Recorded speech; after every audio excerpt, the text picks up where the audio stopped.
Alors, rebonjour à tous, me voici de retour pour une série de vidéos, enfin j'espère une série de vidéos sur donc le monde retrouvé de Louis-François Pinago par Alain Corbin.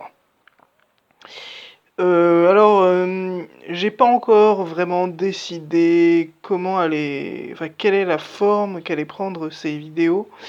Du fait que je trouve que raconter l'histoire de Louis-François Pinago n'a pas grand intérêt puisque Corbin l'a déjà très bien fait et que pour connaître cette histoire, je vous conseille de lire son livre.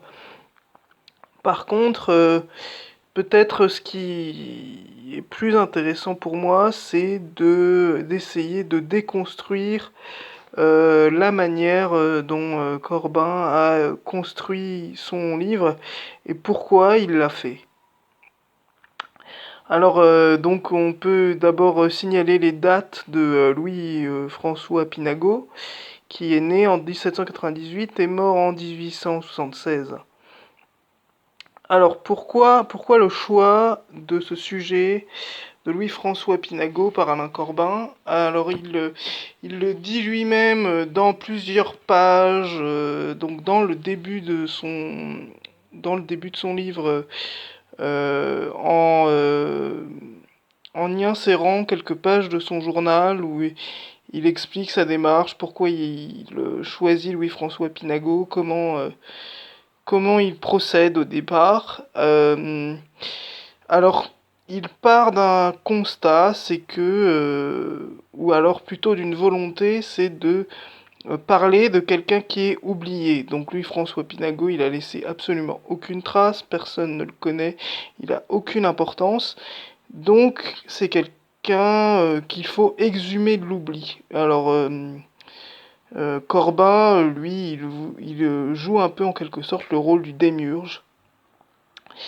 Et donc il veut aussi inverser l'histoire en ne partant pas des grands hommes, mais d'un homme qui n'a rien de grand justement. À ce propos, il parle de Louis-François Pinago comme d'un Jean Valjean qui n'aurait jamais volé de pain. Et il propose de faire du fait que Louis-François Pinago n'a pas laissé de traces dans les archives, il propose de reconstituer le monde virtuel de Louis-François Pinago et de faire de ce dernier le point aveugle de son livre. Alors, il lit l'existence de Louis-François Pinago qui traverse donc trois régimes politiques, à la fois le Premier Empire, le Second Empire et la Troisième République.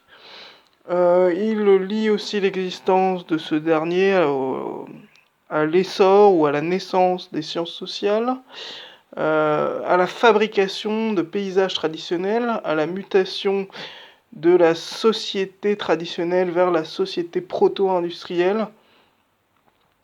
Et mais il signale quand même, il situe Louis-François Pinago en disant que ce dernier n'a jamais quitté sa commune d'Origny-le-Butin.